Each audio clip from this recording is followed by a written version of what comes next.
Hello everyone, welcome to my YouTube channel. आज हम करेंगे क्लास 9 का chapter 3 the world of numbers की एक्सरसाइज सेट 3.1। तो क्वेश्चन को रीड करते हैं। A merchant in the port city of Lothal is exchanging bag of spices for copper ingots. He receives 15 ingots for 2 bags of spices. If he brings 12 bags of spices to the market, how many copper ingots will he leave with? तो क्या होता था पहले के time में, क्या होता था, जो भी मर्चेंट्स होते थे तो जब भी वो अपना कोई सामान बेचते थे तो उसके बदले में एक्सचेंज में उन्हें कॉपर इनगट्स मिलते थे। ठीक है, तो इनगट्स क्या होते हैं, एक्चुअली में इनगट्स क्या होते हैं, इस टाइप के बार टाइप के होते हैं। ठीक है, उनकी एक पर्टिकुलर साइज़ होती है, पर्टिकुलर शेप होती है, तो वो कॉपर इनगट्स मिलते थे। ठीक है, तो वो जो मर्चेंट था वो कितने bag, he receives 15 for 2 bags of spices. तो देखिए, अगर उसके पास 2 बैग्स ऑफ स्पाइसेस हैं, ठीक है, 2 बैग्स ऑफ स्पाइसेस हैं, स्पाइसेस मतलब मसाले, तो अगर 2 बैग उसके मसाले के हैं तो क्या होता है, उसको कितने इनगट्स मिलते हैं, 15 इनगट्स मिलते हैं। ठीक है, तो देखो अभी के टाइम में तो हम इनको रुपीज़ के कंपैरिजन कर सकते हैं, कॉन्सेप्ट ले सकते हैं, लेकिन क्या है कि पहले के टाइम में कॉपर के इनगट्स चलते थे। ठीक है, तो 15 इनगट्स में उसे 2 बैग ऑफ स्पाइसेस देने पड़े। ठीक है, उसे 15 इनगट्स मिले और उसने 2 बैग ऑफ स्पाइसेस दिए एक्सचेंज में। He receives 15 ingots for 2 bags of spices if he brings 12 bags of spices to the market. अब देखिए, अब वो कितने बैग्स ऑफ स्पाइसेस लाया है मार्केट में, 12 बैग्स ऑफ स्पाइसेस लाया है मार्केट में, तो उसको कितने इनगट्स मिलेंगे। तो अब देखिए, अगर 2 बैग जो है 15 इनगट्स के आते हैं तो एक बैग कितने का आएगा, यूनिटरी मेथड आप यूज़ करेंगे, एक बैग कितने का आएगा, 15/2 का। ठीक है, तो देखिए 15/2 इनगट्स का आएगा। अब ऐसे ही 12 बैग्स ऑफ स्पाइसेस कितने के आएंगे, तो देखिए अगर एक बैग आपका 7/2 का आ रहा है, सॉरी 15/2 का आ रहा है, यानी 7.5। ठीक है, इसको सॉल्व करेंगे तो 7.5 इनगट्स का आएगा। ठीक है, तो ऐसे ही 2 बैग कितने के आएंगे, 2 बैग आपके कितने के आएंगे, 7.5 इंटू 2। ठीक है, नेक्स्ट कितने के आएंगे, 2 into 7.5, sorry 3 into 7.5। Okay, next 4 into 7.5, इसको कुछ सॉल्व करके आप लाएंगे, इसको भी सॉल्व करें। ऐसे ही आप 12 बैग्स, ये सारी जो है नंबर ऑफ बैग्स है और 7.5 से आप मल्टीप्लाई करेंगे, तो 12 इंटू 7.5 कितने के आएंगे, तो मल्टीप्लाई करके देखिए कितना आता है, 12 इंटू 7.5 इनगट्स। ठीक है, इसको सॉल्व करेंगे तो 12 5 ज़ा 60, कैरी 6, 12 7 ज़ा 84, 84 में 6 ऐड करेंगे तो 90, तो 90.0 इनगट्स के आपको जो है उसको इनगट्स मिले। उसने अगर 12 बैग्स ऑफ स्पाइसेस दिए तो उसको 90 इनगट्स मिले। आई होप आपको जो ये कॉन्सेप्ट है समझ में आया होगा। ठीक है, एक बार मैं और रिपीट कर देती हूँ। जो मर्चेंट है वो क्या करता है, अपने 2 बैग स्पाइसेस को देता है और उसके बदले में 15 इनगट्स उससे मिलते हैं। अब हम क्या करेंगे, यूनिटरी मेथड का यूज़ करके आप एक बैग की वैल्यू निकाल लेंगे और एक बैग की वैल्यू आपको आ जाएगी तो आप उसे 12 से मल्टीप्लाई कर देंगे, तो आपका जो है 90 इनगट्स जो एक्सचेंज में उसे मिल जाएंगे। आई होप आपको जो क्वेश्चन है समझ में आया होगा। अब देखिए क्वेश्चन नंबर सेकंड। तो क्वेश्चन नंबर सेकंड क्या बोलता है, look at the sequence of numbers on one column of the Ishango bone 11 13 17 19।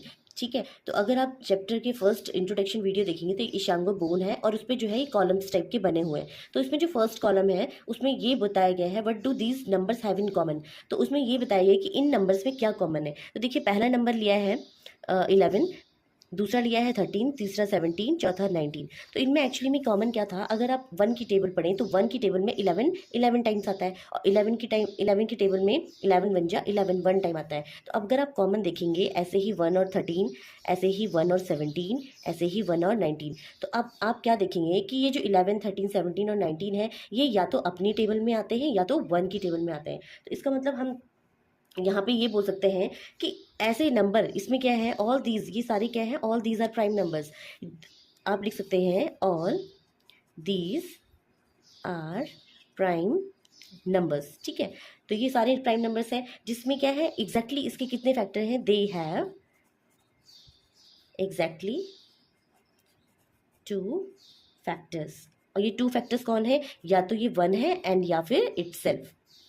ठीक है। तो ईशांगो बोन में जो प्राइम नंबर्स लिए गए थे फर्स्ट कॉलम में वो लिए थे 10 से 20 के बीच में, तो 10 से 20 के बीच में ये आ गए। लेकिन अगर हम इसके अब क्वेश्चन में बोला है लिस्ट द नेक्स्ट 3 नंबर्स, तो नेक्स्ट 3 नंबर्स ऐसे नंबर जो या तो अपनी टेबल में आए या तो 1 का एक फैक्टर हो। तो देखिए नेक्स्ट जो होगा वो आपका होगा 23 या तो 1 की टेबल में आएगा या तो वो इटसेल्फ आएगा। नेक्स्ट होगा आपका 29 या तो 1 की टेबल में आएगा या तो वो इटसेल्फ होगा। और नेक्स्ट होगा 31 या तो वो 1 की टेबल में आएगा या तो इटसेल्फ होगा। तो ये नेक्स्ट जो 3 है क्वेश्चन में बोला है list the next 3 numbers that fit it's pattern. तो ये पैटर्न आपने फॉलो कर दिया। यानी ईशांगो बोन में सिर्फ और सिर्फ 10 to 20 के बीच के ही नंबर दिए गए थे, ठीक है। और उसमें ये ऑब्जर्व किया गया था कि या तो वो 1 के टेबल में आएगा या तो वो इटसेल्फ की टेबल में आएगा। लेकिन आपने पैटर्न बनाना है उसके नेक्स्ट 3 का। तो नेक्स्ट 3 आई होप आपको समझ में आ गया होगा, ठीक है। अब देखिए नेक्स्ट क्वेश्चन को रीड करते हैं। We know that natural numbers are close under addition. तो इसका मतलब क्या है कि क्लोज अंडर एडिशन का मतलब है अगर आप किन्हीं दो नेचुरल नंबर को ऐड करें तो उनका जो सम होता है हमेशा क्या होता है, नेचुरल नंबर होता है, ठीक है। तो सबसे पहले हमें ये पता होना चाहिए कि नेचुरल नंबर होते क्या हैं। तो आप जनरली आप जो 1 2 3 4 5 सो ऑन पढ़ते हो ना, यही आपके क्या होते हैं, नेचुरल नंबर होते हैं, ठीक है। तो ये बोल रहा है कि नेचुरल नंबर जो है क्लोज अंडर एडिशन, इसका मतलब ये है कि अगर किन्हीं दो नंबर्स का सम ले लें तो आपको क्या है, नेचुरल नंबर मिलेगा। Let's take an example. तो जैसे 3 और 5 ले लिया। अगर हम 3 और 5, 3 एक नेचुरल नंबर है पॉजिटिव, ठीक है, और 5 एक नेचुरल नंबर है, तो अगर इनका एडिशन देखेंगे तो आपको 8 मिलेगा जो कि एक क्या है, नेचुरल नंबर है। तो इसीलिए ये बोला गया है कि अगर numbers are close under addition, number are close under addition का मतलब ये है कि अगर किसी दो नेचुरल नंबर को ऐड करते हो तो आपको नेचुरल नंबर ही मिलना चाहिए, ठीक है। नेक्स्ट दूसरा एग्जांपल जैसे 12 और 7 का ले लें तो आपको 19 मिल रहा है जो कि आपका क्या है, एक नेचुरल नंबर है। नेक्स्ट एग्जांपल जैसे हमने 100 + 25 ले लें तो ये क्या मिल जाएगा, 125, ये भी क्या है, एक नेचुरल नंबर है, ठीक है। तो ये तो फर्स्ट लाइन को हमने एक्सप्लेन कर दिया, ठीक है। नेक्स्ट बोल रहा है are the close under subtraction. तो ये बोल रहा है कि are they close under subtraction, यानी कि अगर हम सब्ट्रैक्शन का कॉन्सेप्ट लगाएं तो देखो अगर हम कोई दो, जैसे इन्हीं दो नंबर की बात करते हैं, 3 और 5 लेती हूँ तो देखो 3 पहले हम 3 और 5 हमने दो एग्जाम्पल ले लिए। तो देखो अगर मैं सब्ट्रैक्शन की बात करती हूँ तो अगर मैं 5 - 3 करूँगी तो आपको 2 मिल रहा है जो कि आपका क्या है, एक नेचुरल नंबर है, ठीक है। अगर मैं इसको 3 - 5 कर लूँगी तो मेरे को एक क्या मिलेगा, नेगेटिव नंबर, जो कि देयर नेचुरल नंबर नहीं है, not a natural number, okay. अगर मैं सेम नंबर 5 - 5 या 3 - 3 कर दूँ तो आपको भी ये क्या क्या मिल रहा है, natural, not a natural number, ठीक है। इसको भी बोलेंगे नॉट अ नेचुरल नंबर। यानी कि आपने क्या देखा कि सब्ट्रैक्शन में ये चीज़ फॉलो नहीं कर रही है। जैसे एडिशन में क्या है कि नेचुरल नंबर को ऐड करने पर नेचुरल नंबर मिल रहा है, लेकिन नेचुरल नंबर को, ये देखो ये नेचुरल नंबर को अगर आप सब्ट्रैक्ट कर रहे हैं तो आपको क्या है, नेचुरल नंबर तो मिल रहा है लेकिन साथ में क्या है, नेचुरल नंबर नहीं भी मिल रहा है। यानी कि ये जो है आपका नेगेटिव नंबर मिल रहा है, ये आपको 0 मिल रहा है, तो ये नेचुरल नंबर नहीं है, ठीक है। आई होप आपको ये जो कॉन्सेप्ट समझ में आ गया होगा। तो आपका आंसर रहेगा no, natural number are not closed under subtraction, under subtraction। इसका मतलब ये है कि अगर आप किन्हीं दो नेचुरल नंबर को सब्ट्रैक्ट करते हो तो आपको नेचुरल नंबर, ज़रूरी नहीं है कि आपको नेचुरल नंबर मिले, ठीक है। आई होप आपको जो कॉन्सेप्ट है समझ में आ गया होगा। तो आपका आंसर क्या आएगा, are they close under subtraction, तो नो, आपका आंसर आएगा नो, ठीक है। No natural numbers are not closed under subtraction, ठीक है। पहले आपने एक्सप्लेन कर दिया, उसके बाद अंडर सब्ट्रैक्शन बता दिया कि ये नहीं होगा, और एग्जाम्पल देके आप कोई भी अदर एग्जाम्पल लेके आप समझा सकते हैं। आई होप आपको जो कॉन्सेप्ट है समझ में आ गया होगा। अब देखिए नेक्स्ट क्वेश्चन को रीड करते हैं। An ancient Indian use the joints of their fingers to count a practice still seen today. तो देखो एंशिएंट टाइम में क्या होता था कि जो लोग होते थे वो अपने, देखो ये जो फिंगर मैं बता रही हूँ, हम फिंगर्स आप देखो कैसे यूज़ करते हैं, 1 2 3 1 2 3 1 2 3 इस टाइप के। तो देखो आप मेरे फिंगर्स में देख रहे होंगे, आप अपनी फिंगर्स में भी देखेंगे तो 3 जॉइंट्स आपको ईच फिंगर्स में दिखाई देगा। तो देखिए पहले के टाइम में क्या होता था, ये 4 फिंगर्स तो आप में काउंट करने का होता था, जो ये थंब होता था ये इस टाइप से, एस टाइप से काउंट करने के लिए होता था। तो यही बोल रहा है a practice still seen today, आज भी हम क्या है इसी मेथड से ऐड करते हैं या फिर सब्ट्रैक्ट करते हैं। Each finger has three joint. अगर आप देखिए ईच फिंगर, इस फिंगर में भी थ्री जॉइंट है, इस फिंगर में भी थ्री जॉइंट है, इसमें भी थ्री जॉइंट है, इसमें भी थ्री जॉइंट है, एंड थंब में भी, बट थंब में हमने यहाँ पे काउंट करने के लिए यूज करना है।